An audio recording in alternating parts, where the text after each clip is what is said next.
Grounded up the middle. Mendoza throws off the shortstop. Mendoza field spins. Mendoza throw to first in time. Wow, what a play by Evan Mendoza. Short. Mendoza to second for one. Oh my word, you've got to be kidding. Evan Mendoza. For Mendoza. Mendoza lifts one to left. Mendoza, that one's sailing back there, and it's gone.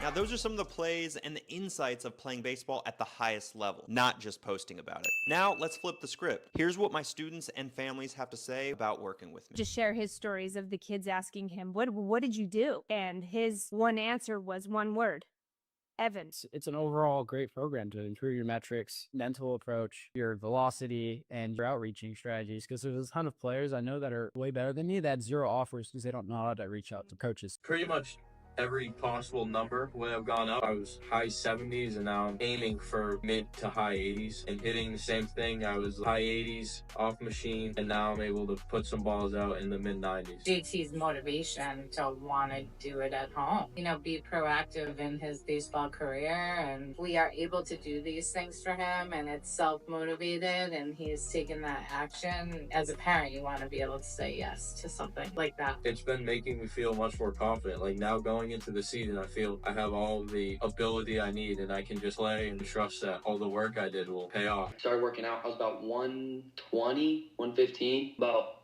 160 now. I trusted it and it worked. If you want to go get it, it's not going to come to you. My EV was about 75 and my body weight was around 155, around that. Since I joined that, I'm up to almost 180 now and I'm hitting 80s, around mid 80s. How much more kind of committed he was and how much more confident he became in his own progress, instead of questioning himself about, am I doing the right thing or is this the right thing? So you could kind of see the stress level decrease a little bit, and then that energy could be focused on really all of the program aspects, right? Or his workouts. Do that. If you could get on and do what you said day in, day out, it's amazing. Like a game changer. Through your program, I just realized how much more I could learn. I could just feel the improvement over the course of 4 or 5 months, like you said. I could feel the improvement myself. With you being able to supply me with this type of structure, I'm able to just learn for myself and learn how to improve by myself, which makes me feel a lot better as well as a lot more accomplished in the end. You can give him guidance and he can always ask questions to you. I could see how he became more confident after talking to you every time. You are always there when he needs. I think it's really important to know or be told from someone professional like you. It was a completely new experience for us. I think we were skeptical. We dove into some of the content.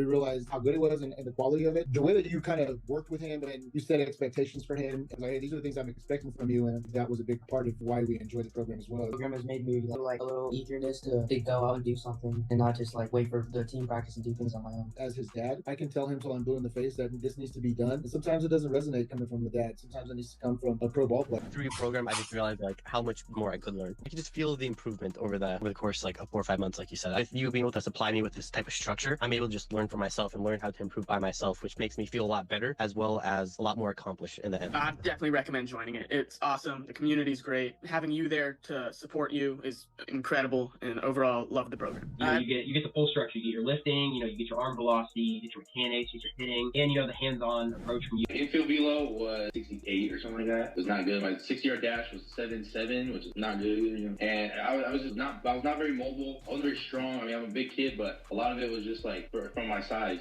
My infield velo now is 80, and my 60-yard dash is 7.0. It's insane. What was the root cause for all that? I mean, it was just staying consistent with the program. I think just I had to really stay on, focus on the path that I was trying to get. You know what I'm saying? I was trying to become elite. I was trying to get better. I know the stats at the time. I was like, oh yeah, that's not that bad. But going back and looking, that's not where I should be to play at the next level. Staying consistent with the program really helped me through that time. I feel like now I'm really dialed into what I'm doing. So when I do it, it's just as before, you talked about earlier, it's just coming in naturally. It felt good. I mean, it gave me my confidence shot up. I think you should join in. You do a really good job of replying back to messages, and you're really fast to help out other people with coaching and their swings. You're a pretty good coach.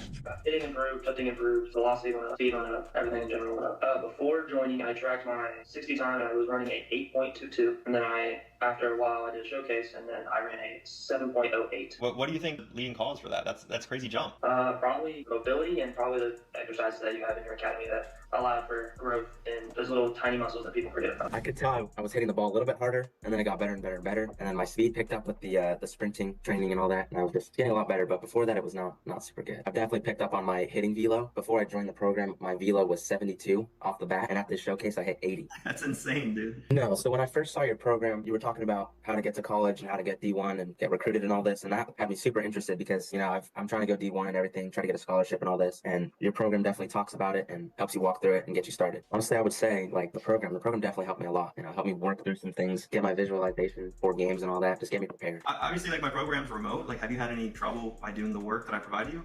Not at all. It's right in front of you. It's just super easy to get. Search it up, find it, and start working.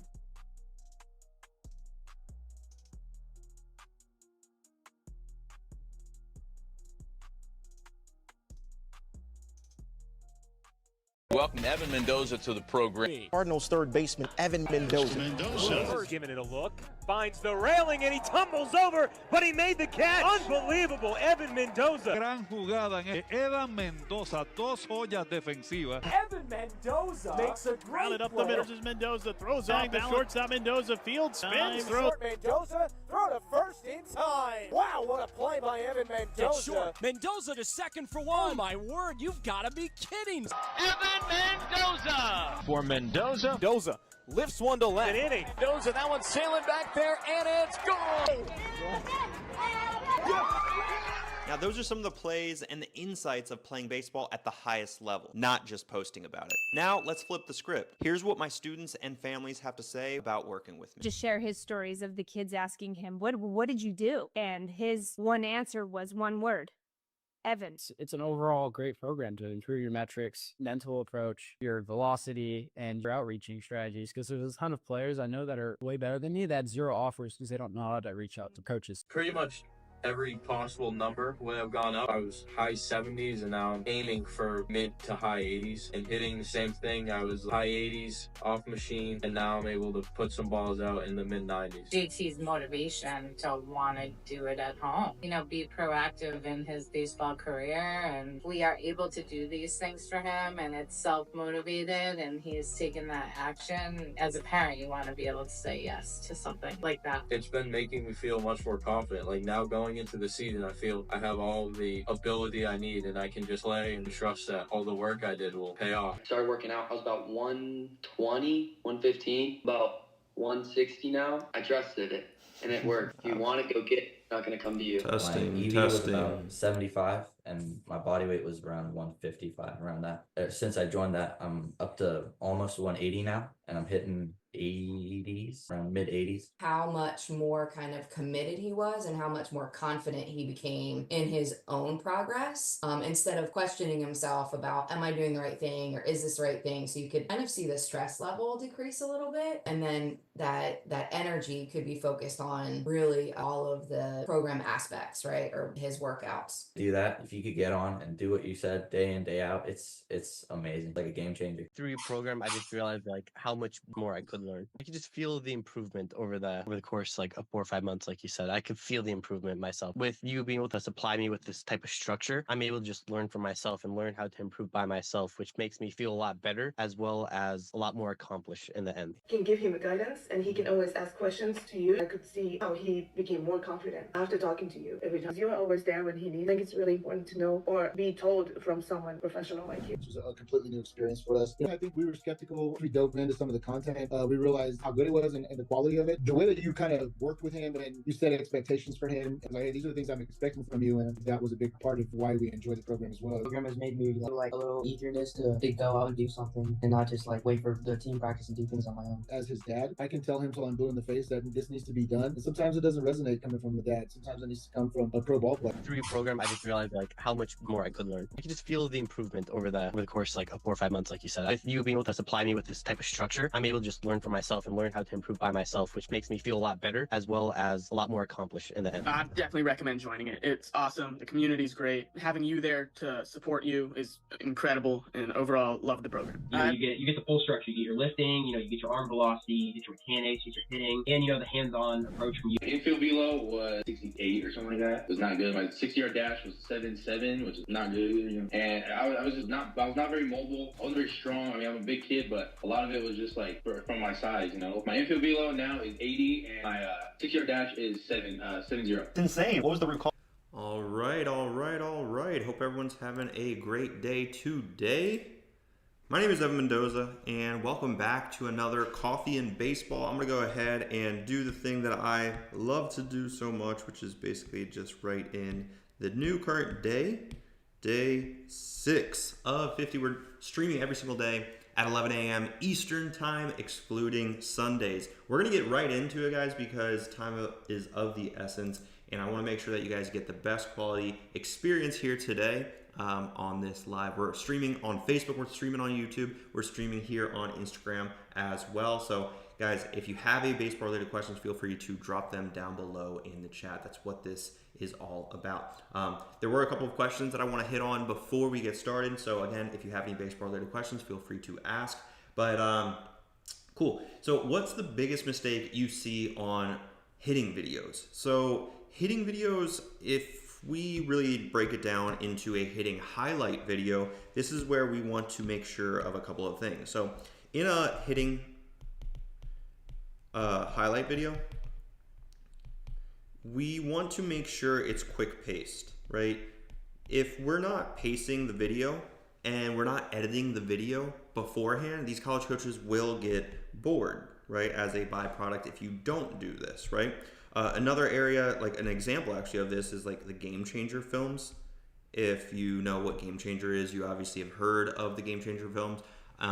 Typically they're not edited, and they're typically very, very boring, and they're boring for me, they're boring to college coaches, and they will click away from your videos. So that's where it's really important. How you edit these videos is important. It's a skill at the end of the day. So we want to make sure of that. We can't be expecting these college coaches just to be interested in us because we sent a video. It has to be done in a professional manner.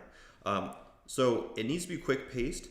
I will say, if your editing style includes any like hype music, I would just eliminate that, right? Any hype music, I would just eliminate that. Any crazy effects, I would just eliminate that, right? Because these college coaches want to see you as a baseball player. They don't care about your editing. They don't care about these bells and whistles, these sound effects or anything like that, or the background music, or how hard the video looks, right? None of that matters to these college coaches. What really matters is your performance. So in the editing style, if it's too quick though, so that's where we have to also think we want it to be quick paced. But there are times where I've seen edited videos where they stop basically the edit right after contact. And it's like, well, I wanted to see the rest of the swing, right? You can't be too quick and too punchy with these videos, right? So making it too quick, having too many effects, including hype video or hype music, not necessarily needed in these hitting highlight videos, right? One thing I will also say is not putting your best videos first. Right? That's a common mistake that I see with hitting highlight videos, is like, if we have a highlight, it needs to be in the beginning of the video. If we also don't have a highlight, it probably shouldn't even be in the video. And a lot of people probably just don't even understand okay, so what should we include? Should we include all the singles? Probably not, right? If you have doubles on camera, we want to put those before the singles, right? And ideally a single is not a highlight, right? So we need to keep in mind, what is a highlight? How are we ultimately going to be able to, present ourselves to these college coaches and make sure that it's something that they actually want to look at, right? Highlight videos should include highlights. It sounds so simple, but at the end of the day, that is an area that I think a lot of players make mistakes on. What metrics matter most for my position? So I'm going to break down metrics.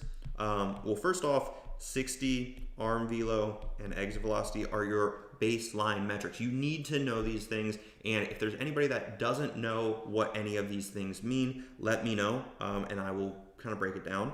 But for the most part, this is very fundamental things that you need to know, whether you're a parent, a player, or a coach.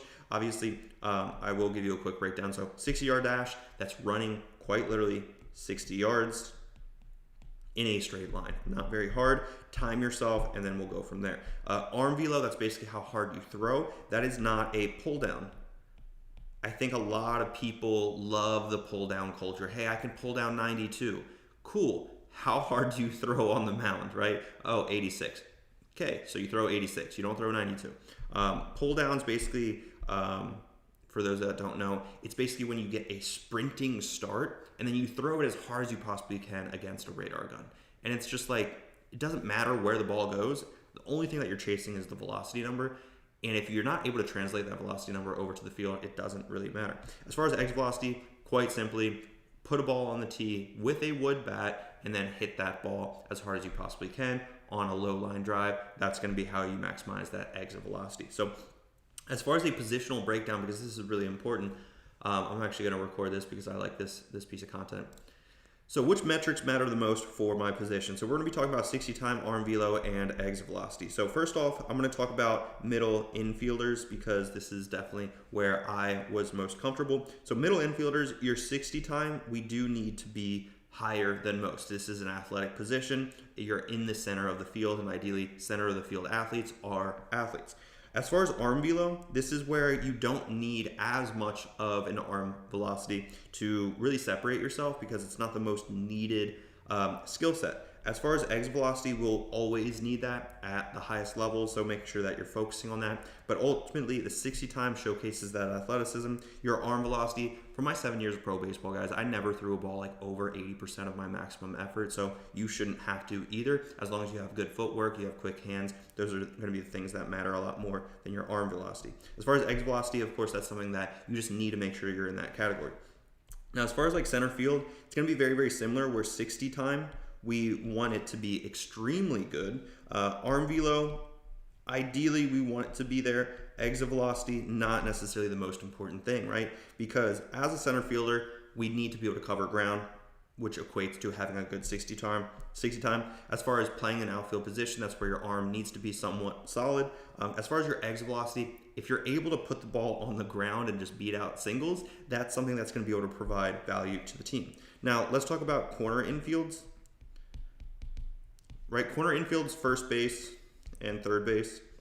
And really what I'm going to do here is actually just do anybody that plays on a corner, right? And that's infield or outfield, right? So corner infielders and corner outfielders provide basically the same thing.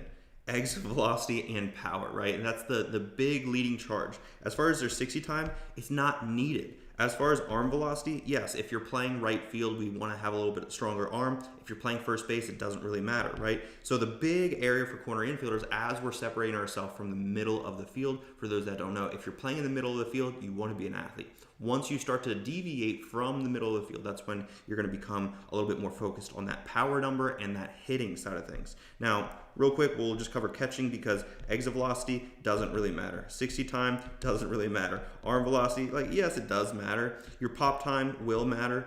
And really how you call a game, your presence behind the plate, those are things that are going to matter the most as a catcher. Hopefully I covered every position, but I'm going to chop that up and throw that up on Instagram. And by the way, guys, if you ever see me like recording stuff, that means I'm basically going to throw it up on YouTube or Instagram because I think it's going to be valuable to you guys. And the thing that I'm trying to do as much as humanly possible on these lives is make sure that you guys get the valuable content that you deserve, right? That's what it's all about. I want to make sure that you get this content that you deserve. It's not like anything other than that. I just want to make sure you're getting the quality instruction from someone that you can actually trust. All right. Cool. If you guys have any baseball related questions, feel free to always ask. This is day 6 of 50 of streaming every single day at 11 a.m. This is a Coffee and Baseball. My name is Evan Mendoza. I played 7 years of professional baseball between the Cardinals and Padres, and I help you guys play at that next level. So if you have a specific question, feel free to ask. If you're a parent, you can ask a question on behalf of your player. Guys, that's what this live is all about. Okay, how do I stand out if I'm not the biggest or strongest? Great question. So let's get into it. How do I stand out if I'm not the biggest or strongest? All right, let's record this one too. How do I stand out if I'm not the biggest or strongest? So this is where size does not matter necessarily in baseball. We have guys like Marcus Stroman, Jose Altuve, who are well below 6 feet. So really the area that we're able to separate ourselves is our speed, our 60 time. Now, with that being said, even if you're undersized, you need to understand how your body moves. And if you understand how your body moves and rotates, you're going to have no problem being able to throw the ball hard, right? Like Marcus Stroman's throwing low to mid 90s. Jose Altuve has a good enough arm to be able to play a second base, right? But he also rotates extremely efficiently at the plate as well. So as far as being undersized, in my opinion, in the game of baseball, it's not necessarily what a lot of people probably will refer to it as an excuse, right? I don't buy into that because I had teammates that I played with that were 5'8" that had more home runs than me, right? So that kind of is pretty crazy to think about. But when we think about, you know, our arm velocity, our exit velocity being undersized, more than likely you guys just haven't physically matured yet, and you're not going about the gym work that you need to be doing in a structured manner. Maybe you're doing the work 5 or 6 days out of the week, you're going to the gym, but what you're doing in the gym isn't directly translating over there to the field. Hopefully that helps you guys get a little bit more clarity there as well, because really it's not about size, guys. Like I promise you, I had guys on my AAA team with the Cardinals, guys on the AAA team with the Padres, guys in big league spring training for the Cardinals or Padres that had basically just more power numbers than me, and it has nothing to do with size anymore. Like, you have to know how your body moves and how your body rotates to be a great baseball player. That's what it's, you know, comes down to.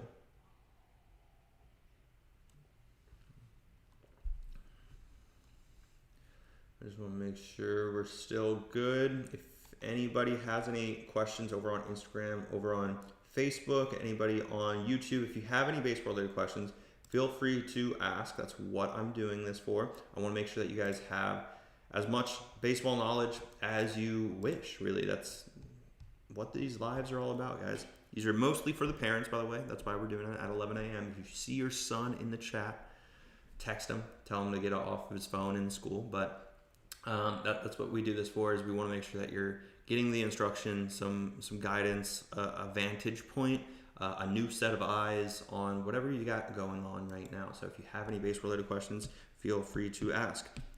If not, I have a list of a couple of questions that have been asked, so I'm gonna just keep answering away. But I always want to make sure you guys also understand, like, if you don't ask a question, you're not gonna be able to get that guidance on what you're struggling with. And if you never get that guidance, how are you going to get any better with everything that you've got going on? So just keep that in mind. Okay. What should I be doing in the off season right now? So off season, this is depending on where you live. It might be off season. It might be in season, right? So if you're in like a warm weather state, you know, this is, we're in the season, guys. If you're in Florida, if you're in Texas, if you're in Arizona, and the tryouts have already started, the season's about to start early February, guys, we're already in season. Don't think that it's off season just because you have another week. No, you are in season. You need to be preparing yourself for the season, and that's the same way that we would always be thinking about in spring training, how to prepare ourselves for the season.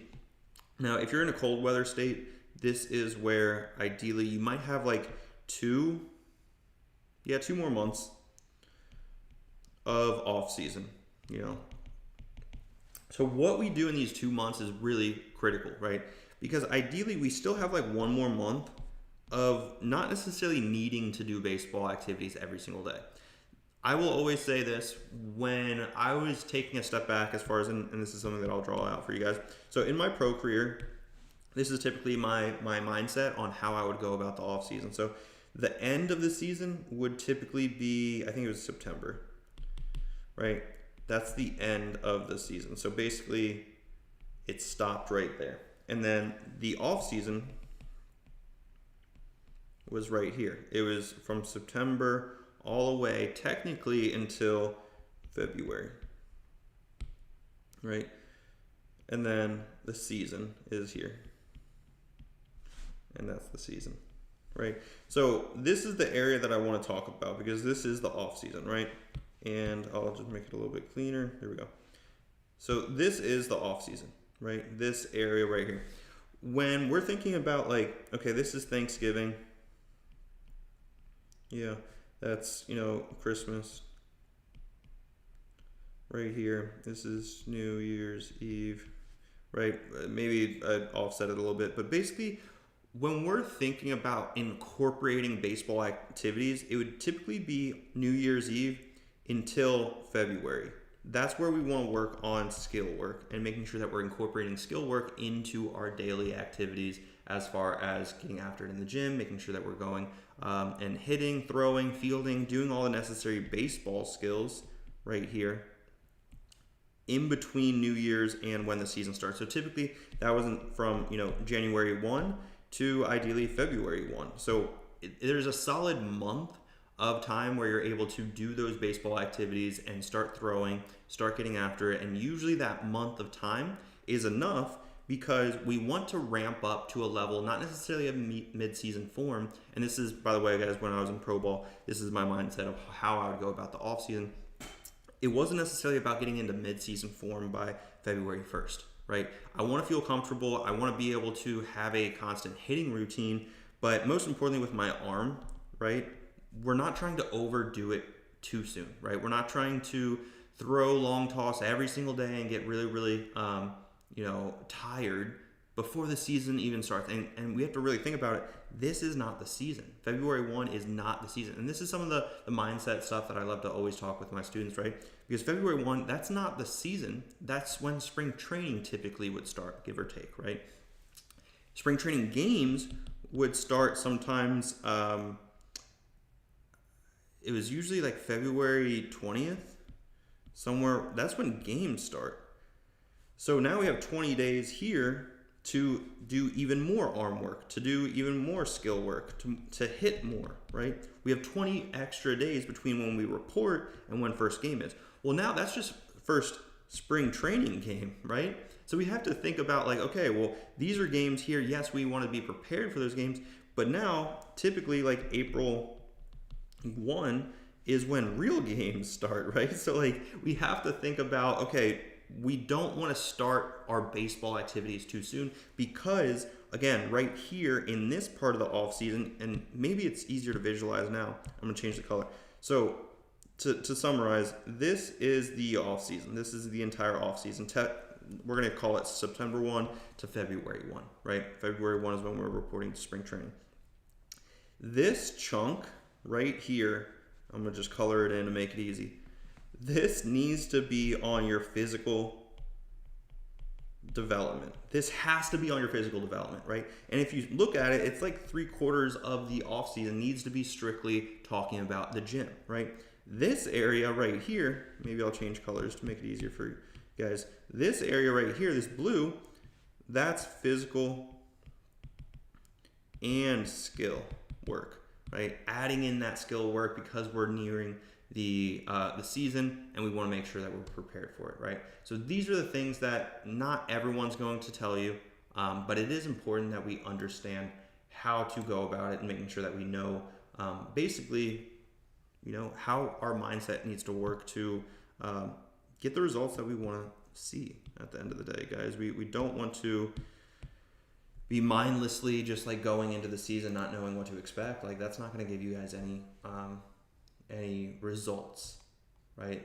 The results come from strictly just like making sure that we have a plan in place.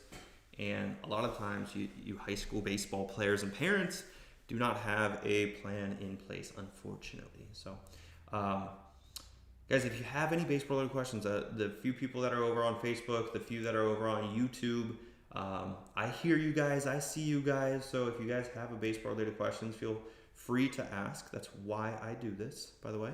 I want to make sure that you guys get that knowledge of who I am and what I do. It looks like also I didn't realize, but my camera was off centered a little bit. So I'm going to go ahead and change that. There we go. It looks a little bit better. That was over on YouTube, by the way. So yeah, guys, if you have a baseball, question, if you, and I'm more or less just curious on who's listening to this right now because I want to make sure I'm guiding this information to someone that's actually going to benefit from it. So like, for example, if you're a parent and your son's like 3 years old and he's playing baseball already, awesome. But the guidance that I give you guys is going to be dramatically different than if there's a senior in high school that's struggling with the recruiting guidance, right? So these are the areas that I want to make sure that I'm giving you as much guidance as humanly possible. And yeah. And for some reason also, I think on Instagram, there's a weird thing where it doesn't necessarily show like the comments and whatnot. So if you have a baseball question, make sure to ask. Make sure to ask, guys.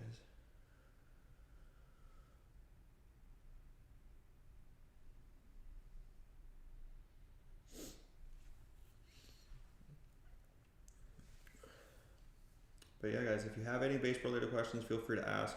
That's why I do these lives. Today is day 6 of 50 of streaming every single day at 11 a.m. Eastern time. So if you have any baseball-related questions, feel free to ask.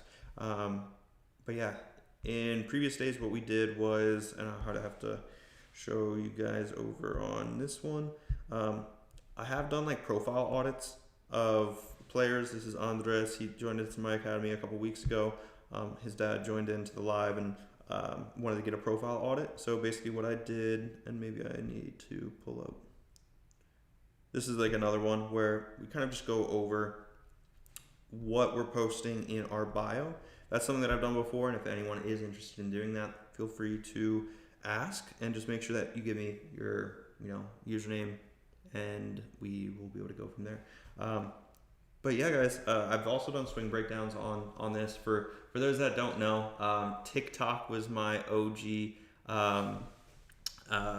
TikTok was my OG account where I posted back in COVID. 2019 is when I started on social media, and I did like 7,000 swing breakdowns in a course of 3 months, and that's what basically kept me busy. But okay, we got Manny Rodriguez over on YouTube. How important is athleticism, agility, speed, 60-yard as someone trying to become a pitcher and currently a freshman in high school? So look, dude, I'm gonna be honest with you. If you're just trying to be a PO, a pitcher only, your 60 time doesn't matter, right? It doesn't really matter. 60, like when, okay, I'm gonna try to like brainstorm with you, Manny.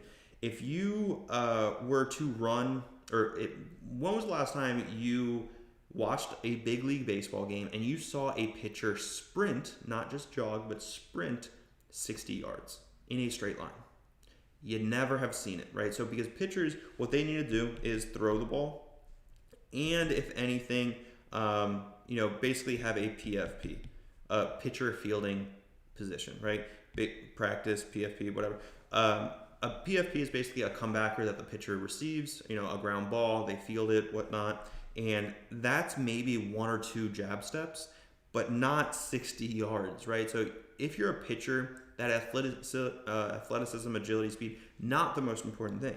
But if you look at a guy like Luke Weaver, for example, he's undersized, he's 5'10", 11, maybe 6 foot. I've actually never really met him, but I remember watching him field PFPs and like bunts. He's a pitcher, incredibly athletic. His lateral quickness, incredibly quick, right? So that's a tool set that you can bring to the table. But if you also think like a guy like Bartolo Colon, he's not the most athletic guy, and his 60-yard dash time does not matter because he's a good pitcher, right? So we need to think about that in that lens of, okay, what is our playing profile depending on our position? So if we're, for example, a first baseman, we need to have power numbers. We need to be able to hit home runs. Exit velocity is really important. If we're more of a middle infielder, a second baseman, or a shortstop, our glove needs to be our main tool, right? So to answer your question, I would be focusing not on 60-yard dashes, but what I instruct my students to do is actually 5-10-5s inside my 14-day challenge and beyond, because that is an area that actually works on that lateral quickness. And that's an area that benefits everyone on the baseball field. Shortstops, infielders, all infielders, pitchers, catchers even, right? Lateral quickness will basically increase the bond. Well, we've seen like a DNA thing before. So like basically there's a bond, right? One is physical abilities. The other is mental, right? That would have been cool if I did it with 2 different colors, right? That would have been really cool. I'll do it with 2 colors right now. One's mental, one's physical, if that makes sense. The 5-10-5 works on that because it works so much quicker. A good 5-10-5 time is like a 4-1, 4-3, somewhere in that range as a baseball player. As far as your 60 time, there's not much association rather than just run in a straight line 60 yards. And it's very easy for your mind to kind of just like drift and let your physical abilities just go right there, right? 5-10-5, you have to push off, you have to plan, you have to make sure you're quick, you're not slipping, you have to basically make sure your body is in the best position, but really the way that you do that is for your mind to understand how your body is moving. So again, this is, in my opinion, a pretty solid diagram of how we like to work inside the academy, mixing the physical with the mental, making sure that we have understandings on how to go about things. So that way we're not just doing them repetitively and spinning our wheels, right? That's an area that I think a lot of high school baseball players unfortunately fall into. So yeah, guys, if you have any baseball related questions, feel free to ask. That's why I do this. I want to make sure that you guys get the best baseball instruction as possible. And if you guys want me to do like a profile audit, if you want me to do a swing breakdown, let me know. Of course, this is interactive, and the reason I like to do this interactive is because it makes sure that you guys get the best quality instruction from someone that hopefully you can trust. Maybe you're just curious about what I'm going to say about you or your son, or what your situation looks like, or what you guys should be focusing on. But the big thing really is making sure you have customized or personalized direction with your question, right? So like you can ask a question, and this is the area that I'm going to toot my own horn a little bit because I don't really care. So if you ask a question for anyone else out there on social media, they're probably going to put you into a very bucketed response of just like, hey, you need to do this, you need to do that. Hey, my son's a sophomore, what should we be focusing on? Oh, he definitely needs to be focusing on his arm strength. Okay, like what gives you that impression, right? Without contextual data beyond that question of, oh, my son's a sophomore, what should I be focusing on? Well, his metrics are this, that, and the other. Oh, well, based off of that, doesn't really need to focus on his arm strength, right? So that's why I do these lives, is because if you ask me a question like, hey, I'm a sophomore, what should I be focusing on? I'm probably not going to give you any advice because I don't know enough about your current situation or your son's current situation. That's why I want to implement your specific question into what's actually going on. Much love, appreciate you joining in and making sure that you're contributing. That's obviously huge. And making sure that you guys are having a good time, and hopefully you guys enjoy this type of content. Guys, if you enjoy this type of content, let me know in the chat. Also, if there's anything in particular that you guys want to see more of, let me know as well, because I want to make sure that I'm providing, again, the best value for you guys. If you decided to hop in one of these 6 days, we're streaming every single day for 1 hour at 11 a.m. Eastern time. So if there's anything in particular you guys want to read up on, ask a question on, probably not read, but if you want to see anything in particular, those are things that I need to know from you guys. And if I don't hear it from you guys, like how am I gonna know, right?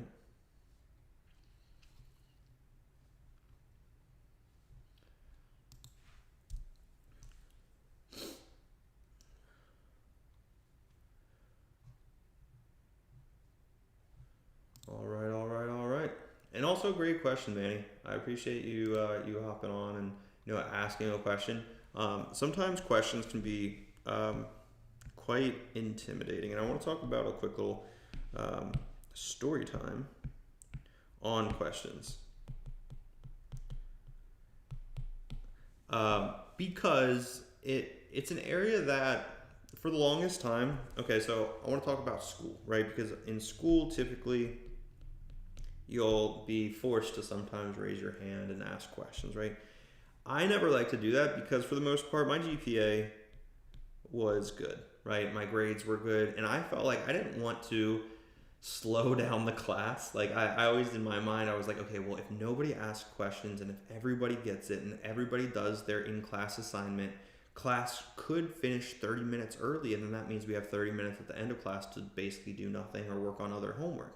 That was what my mind was literally focusing on.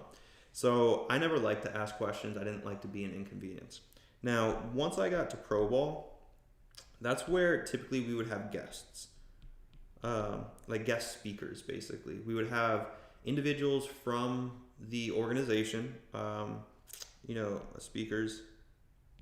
We would have guest speakers from the organization, and these guys were like Yachty, Mike Schilt, we had some nutritionists. And the cool thing is, in spring training, we would have basically briefings every single day at the end of spring training. They were definitely not fun. They were a lot more like school, and I'll never forget that feeling of just like, okay, we just had like a 12-hour day at the complex, and you're telling us that we have to sit in this like very, very boring classroom session. And I was just like, bro, come on. But there were things about like safety, nutrition, drug testing, like all these things that are really important. But either way, we would have people that talk to us, right? And especially like the quality of the people like Yachty or Mike Schilt, you don't want to just be a bystander where you're just not asking any questions. If you're asking a question to these types of people and showing the initiative that you're ready to go, that makes you just so much more, I don't want to say likable, but it makes you feel like you're actually taking this process serious. And that's where it's like, I ask everyone, hey, do you have any questions? And if no one has questions, like it just becomes boring. Let's be honest, right? I don't want this to be boring for any of you guys. I want this to be as engaging as possible. So like that's where if I ask you guys to have a question, ask a question. It excites me because I want to make sure that this is engaging for you as well. So hopefully that makes sense. All right. All right.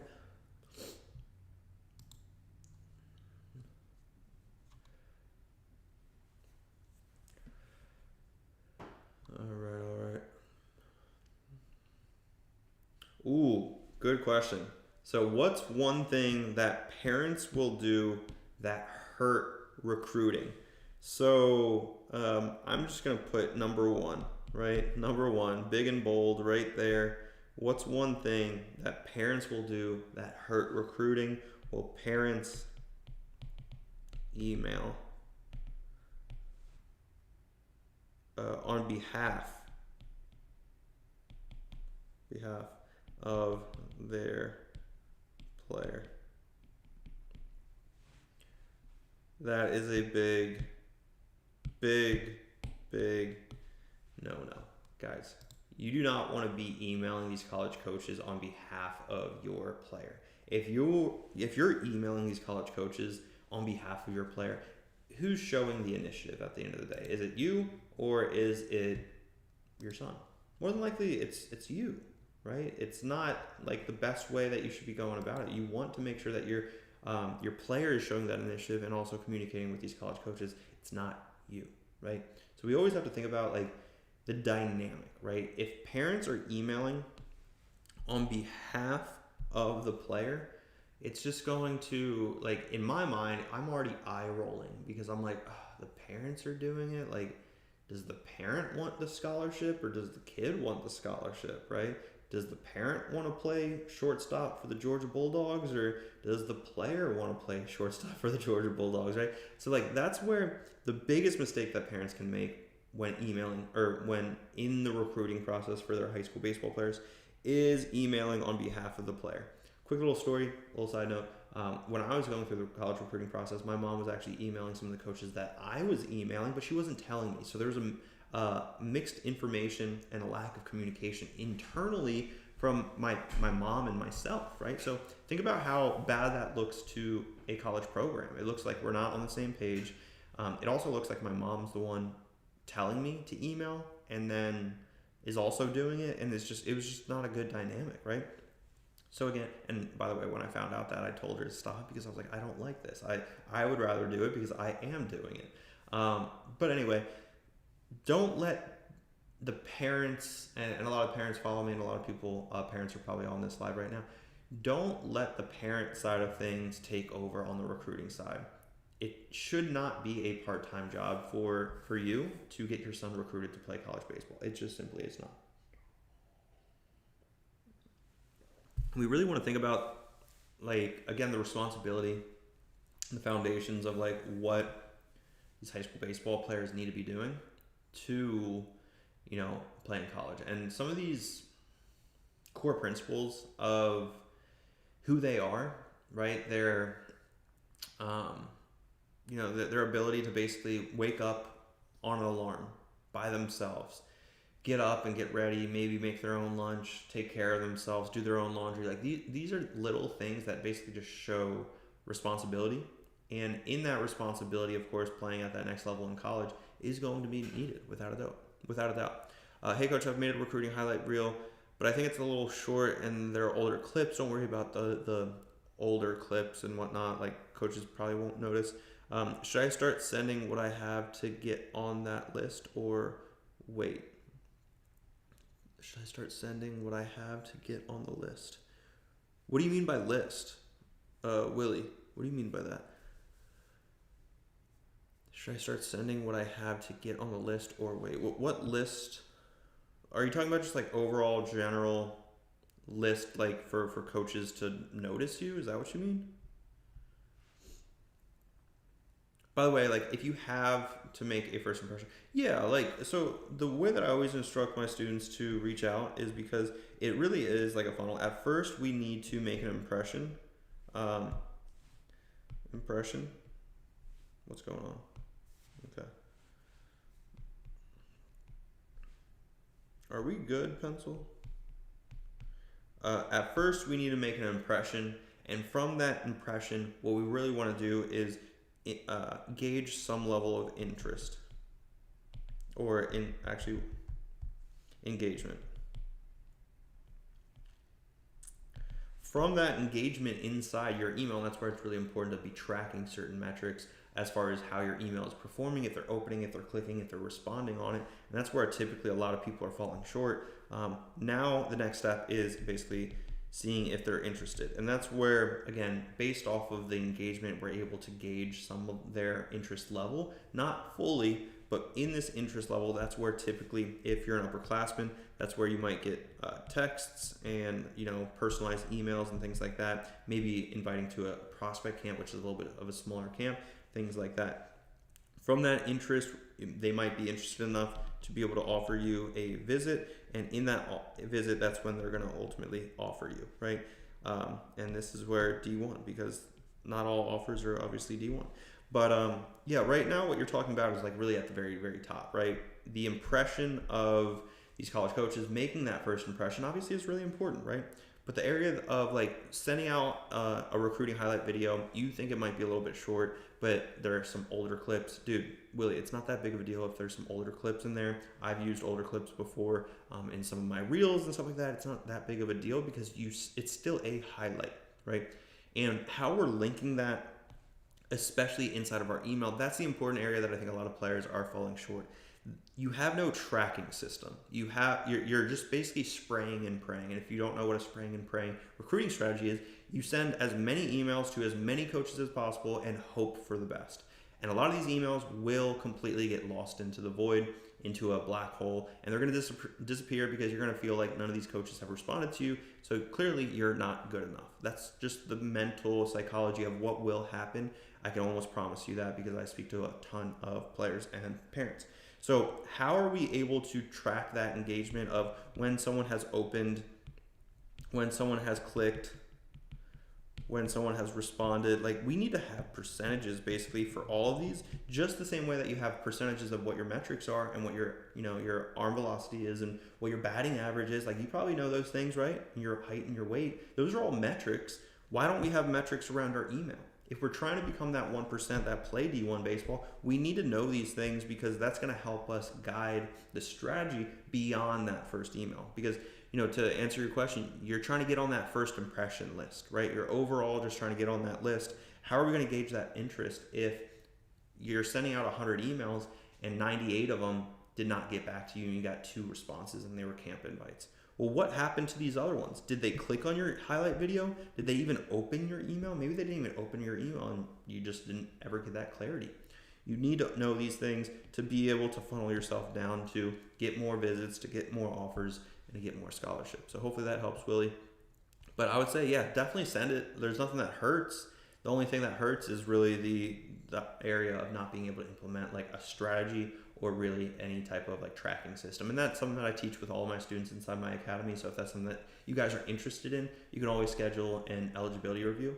Obviously making sure that you do your homework beforehand. I see Isaiah is in here. I don't know if he's still in here, but obviously we need to make sure that you guys do research about who we are and what we do beforehand, because on those eligibility reviews, they do move quick, and the expectations that you do actually have to do homework before the call. That is part of the evaluation process, and it's not just you doing the homework, it's also your parents doing the homework. If your parents just show up to the call expecting us to just explain everything to you, that's not going to be the way that we do things. We have strict guidelines, and that's why we're just going to move on to the next player that's willing to get the help and willing to be prepared. Again, the evaluation of the eligibility review is to see if you are eligible to work with us. Of course, we could join in every single player that wants to join into the academy, but that's not how we roll. We want to make sure that it's an actual good dynamic. It's a mutual fit. And typically speaking, like if you guys aren't able to watch like 10 minutes of videos before our call together, then you guys are probably not going to be a good fit to work together and actually put in the work that's required out of you inside of the program to get the results. And you guys have seen all the results that we've generated, right? Reese, I miss you at Redbirds. I would go to the games all the time and you would play. Let's go, Reese. Memphis, let's go. Awesome, awesome, awesome, guys. Well, if anybody has any baseball-related questions, feel free to ask. That's what I'm doing here. I want to make sure that you guys get the best valuable information as possible. And this is another day of coffee and baseball, by the way. So if you guys have any baseball-related questions, of course, just ask in the chat. My name is Evan Mendoza. I played 7 years of professional baseball between the St. Louis Cardinals and the San Diego Padres. And I went through the college recruiting process, played at the Division I level at NC State University. And cool. So who is my program not for? So my program is not for elementary school. It's not for middle school, really. We do work with 8th graders every once in a while. We will work with a dedicated 8th grader, but not typically. We do work with high school level. We do work with JUCO looking to transfer. My program's also not for the ones that are lazy, the ones that are not going to put in the work. My program is not for the complainers that have an excuse on why they can't do all the work. So if these are things that you've heard yourself say before, oh, I can't do this and I can't do that, and you make those excuses, my program is not a good fit for you. There's other programs out there that will hand you over a sheet of paper and never say anything to you, and everything is going to be done on your own. Whereas like inside my academy, there are expectations on accountability, making sure that you communicate with me. Like these are all standards inside the program. And if you're not able to uphold those standards, then like we're not going to just keep you in, right? We keep the group very, very secluded to individuals that actually will put in the work, because we want to create that culture of winning baseball players. And that's what we've done so far with, a lot of my, if you check out my website, guys, like you can see all the wins, you can see all the college commitments. I want more of those, right? I want more players that are able to play college baseball. Without a doubt, why wouldn't I want that, right? I want to be able for those individuals to be able to play college baseball, to fulfill their dreams, and our successes determine off of your successes as well inside the academy. So it is a mutual fit, but if you are able to do the work, don't expect to get these unusual results of playing college baseball if you're not willing to put in the work, guys. That is half of the equation. You do have to put the work in. I'm not going to be able to do the work for you. Are you kidding me? Like that's not how it works. So as far as who my program is not for, it's not for elementary or middle schoolers. We do work with very dedicated 8th graders every once in a while. But typically, if you're in high school, you're eligible to work with us. If you're a JUCO player looking to transfer, you're eligible to work with us. But again, it is not for complainers. It is not for excuse makers. It's not for those that are kind of dabbling in baseball. It's for serious players that know that college baseball is part of their trajectory. They're just looking for a little bit more of a pathway to help them get there, especially on the recruiting side. A little bit more guidance on the physical development, making sure that we're doing baseball-specific movements. These are all things that I include inside my academy, guys. So if you guys are interested in learning a little bit more about who I am and what my program is all about, you can always click the link in my bio, and that's going to be basically a video that explains to you who I am, what my program is all about, and how I could possibly help. It is pretty comprehensive, so if you have a question beyond that video, the next step really would be to hop on an eligibility review. It's a Zoom call, and on that Zoom call, that's where we're going to guide you or your son, but ideally together, because this is a group effort. we would guide you guys to what program would make the most sense inside my academy. There are different programs. I think that's something that gets confusing to some of you guys. There are different programs inside my academy. Not every single one of them is for everyone. Let's see what Willie just had to say. So, what has helped you gain throwing velocity the most over your career? I'm 6'1", 195, grad 2028. My velo is still lagging behind, low 80s on the mound. Thoughts? So, as a 2028, that is a sophomore. Sophomore, low 80s. That's not terrible. Your height and weight, dude, is really, really solid. So that means probably mechanically not necessarily the most clean, or you're just not understanding your ranges of motion just yet. So for me personally, when I gained the most velocity, it's where I really like tripled the amount of throwing volume as most other high school players that were my grade. So like, let's say that I was throwing, normally, let's say normally I was throwing this much, right? That basically is a representation of how much, as far as the volume of throwing throughout the weeks or the months, right? Like my normal throwing was typically a few days before games, maybe a couple days throughout the week, whatever the case may be. When I saw, and this is when I was throwing like 82, very, very similar situation as you, Willie. I was throwing about 82 my sophomore year. My junior year, I shot up to 88. The cool thing is, this happened in like the summer, fall time. And really, it all came together in about 3 months. 3 months. 3 months. 3 months being able to gain about 6 miles an hour. That's pretty solid. 2 miles an hour every single month. Well, what happened? Well, I went from throwing a normal amount to probably like a 3x amount. I was throwing religiously, and it wasn't necessarily just like the consistency of the day-to-day throughout the week, but I was throwing like a lot more throughout each day as well. So I was just throwing a lot more. So if this is a representation of the volume of throwing, that is something that helped me throw a lot harder. Now, of course, if you're throwing without any direction, right? Let's say you have a game tomorrow and you decide to throw by yourself some long toss, and you throw 100 throws and you're the starting pitcher the next day. You have no direction. You have no mindset of what you're actually doing. So these are areas that I help my students out with. But ultimately, it's doing more. But of course, this is where it depends on like if your high school season has already started, if games have already started. Having a plan in place. I do have a throwing program and velo throwing program for an arm care course for all my students inside my academy to make sure that this progress is normal, right? We want to create normal results. By the way, like these results going from 82 to 88, that is not normal. I've had students gain 10 miles an hour of arm velocity inside my academy. That is not normal, but it is normal inside the academy, right? Because we have that arm care course coupled with the velocity throwing program, and with the mindset shift that we have by throwing more as far as the quantity and the volume, that's going to help us understand our mechanics, clean up our mechanics, but not necessarily change our mechanics. That's something that I think is very, very interesting, right? Because if we think about some of the best, let's just call right-handed pitchers, right? If you think about some of the best right-handed pitchers, they have special, not they are special, they have special mechanics, right? If you are a stock righty, you are not special, right? And we don't want to be just a very basic type pitcher, right? We want to have special mechanics. So that's where, in my belief, understanding your mechanics means a lot more than trying to meet someone else's mechanics. And the best way to understand your mechanics is to throw more. Again, in this example that I just showed, we don't want to just be throwing this much. We want to be able to throw that much throughout the weeks, of course, leading up into the season, and having a plan always is important. And I'm not telling you guys to throw off of the mound, max effort, 100 pitches every single day, because that's not going to do you anything. Having a plan on how to actually go about this, that's the most important thing.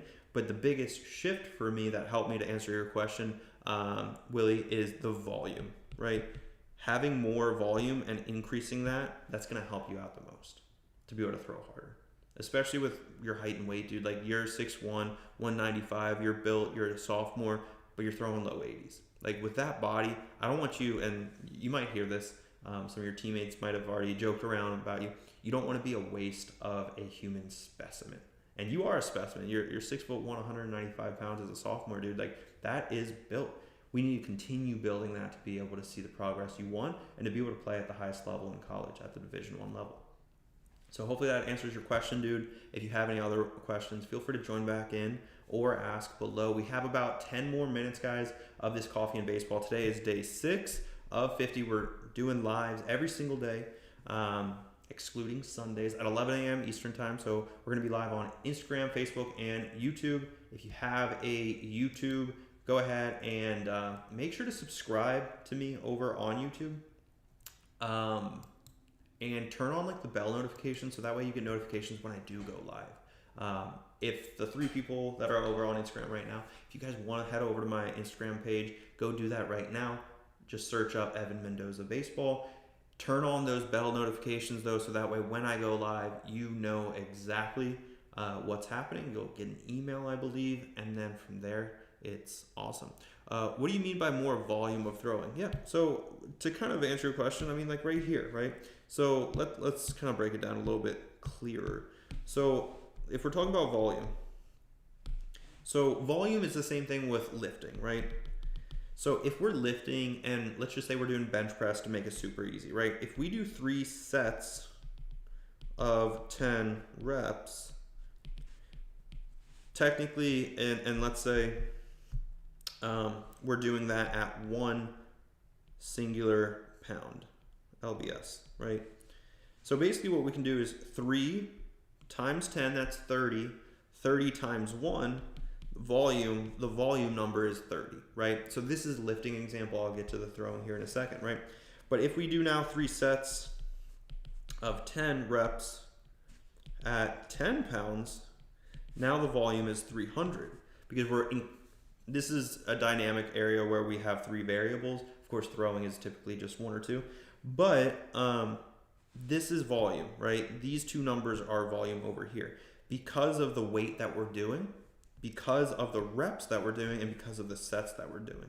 So if we multiply these out basically like a math equation, now if we do, to change up some of the numbers, if we do 5 sets of 5, we're changing up the numbers, right?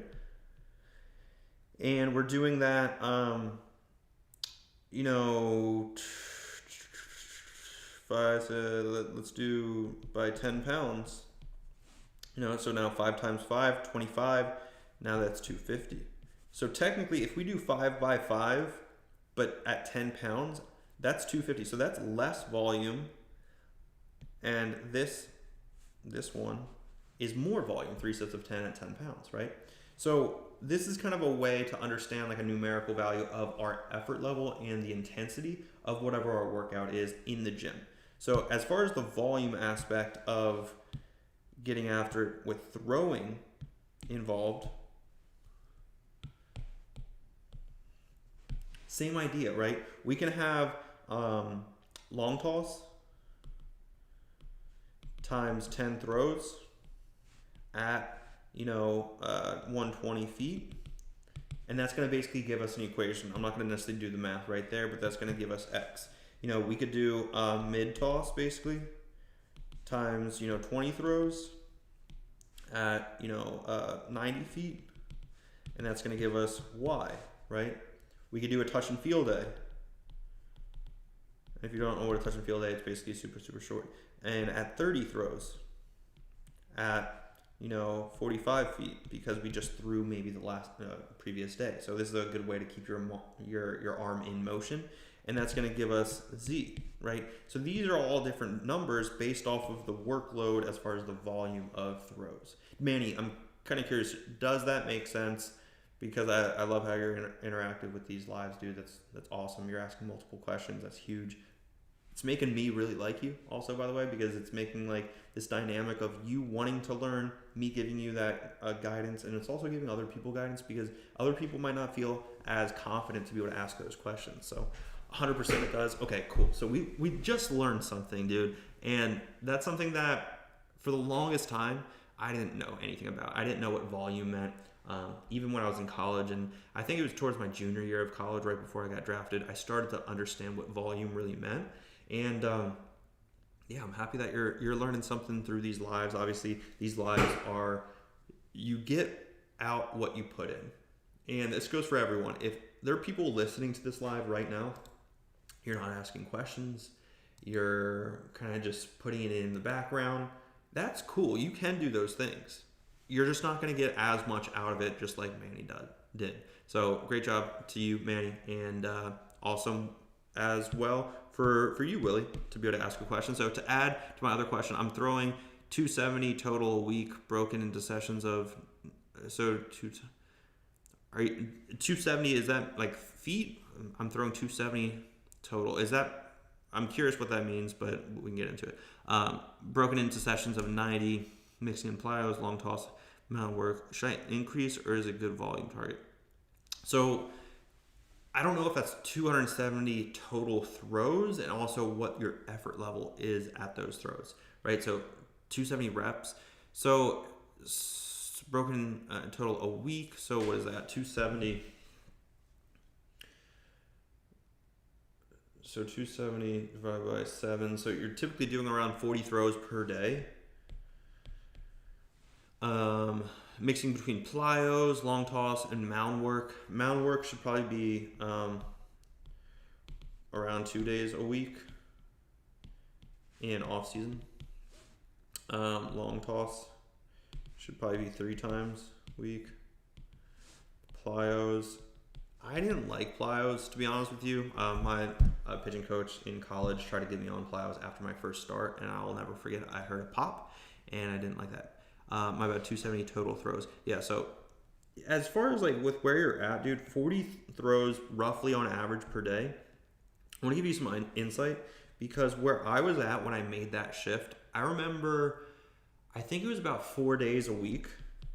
I was throwing about 60 to 70 throws a day. That was 4 days a week. So I would have to do the number on what that is. So let's just do 65 times 4. That's 260. And that was mixed between upper and, heavy and light balls. So, I mean, with where you're at as far as the volume, you're not terribly off. I'd be curious now on like, okay, so what are plyos really doing for you? What is long toss really doing for you? And how many throws are we doing at that long toss distance, right? So if we think about long toss, this is the starting position of 0 feet. And let's just say this is max feet of throwing, right? This is long toss, right? So if we spend, okay, we're going to change it to percentages, right? So let's just say we do 100 throws to make it easy numbers, right? Pretending it's easy, right? So if we do 80 throws here going out this way, and we get to we get to right here, we go like 80 throws, and then we only do 20 throws this way, and then basically, or let's just say 10, and then 10 on the way back. Like that's not, like this area needs to be getting to sooner, right? And whenever I played long toss, what I would do is I would quite literally like walk backwards, and because I was an infielder, I'd do quick hands and kind of like fling it to my throwing partner until I got to around like 90 or 120 feet, until I could basically not do that. And I couldn't rely on just flicking the ball with my arm only. So that's where I incorporate my feet as well. So from 120 feet, let's just say 200's max is 90, 120, right? So like ideally we want to get out to 90 ASAP. We don't want to like spend 20, 30 throws warming up, because that's not going to do us any good. From 90 to 120, this is where ideally 5 or 10 throws. But ideally like this area, this is where the bulk of our throws really need to be, right? With that in mind, like that's going to help you maximize your long toss section. But of course, now we're just talking about a subsection of your throwing program. You also have plyos. I don't know exactly how many throws in plyos you're doing, but what I was doing as far as the number that I said, 60 to 70 throws a day, 4 days a week. that was typically just overweight, underweight, and a baseball. It did not include mound work. It did not include plyos. So I think that volume could, so you're taking all of that into account. I would say, again, it's tough because of the time of the year. I don't know if this is off-season work or in-season work, but I would say the volume could increase if this is off-season work. If it's in-season work, I think you're probably right there because mound work is something that you want to, of course, keep going towards and making sure you feel comfortable off the mound going into the season. But if you're in season, obviously that mound work should align with where you're at. But hopefully that answers your question. Really enjoyed this live. We're going to go ahead and do a quick little recap of everything that we covered today and record it because this is what I enjoy doing. So I'm going to record it. You're going to see this on Instagram, and this is going to be the last thing that I do before signing off. So guys, if you want to join into my next live, it's going to be tomorrow at 11 a.m. Eastern, every single day for 50 straight days, excluding Sundays. And also, if you guys are interested in working one-on-one with me in some of my remote training program, click the link in the bio and, really talk to your parents about it. See if that's something that's interesting to you guys. Manny, if you're a high school baseball player as well, check out my website, send it over to your parents, see if that's something that they would be interested in. So let's get into it. All right. Day 6 of 50 of streaming every single day. Here's what we covered. So first and foremost, we talked about a hitting highlight video and some common mistakes, making sure that it's edited and it's quick pace. It's not boring. It's not a game changer video. And ideally we want to use our best highlights first. As far as metrics based off of position, ideally we broke down what a middle infielder needs, a center fielder, etc., to be able to really share the best quality metrics with these college coaches. As far as having that speed, having that 60-yard time, that arm velocity, that exit velocity, depending on your position, might change things off. Now, in season and off season, what we can actually be doing each and every day, it really depends on where we're at in the season, and these are areas that we can definitely be focusing on right here today to be able to get better tomorrow.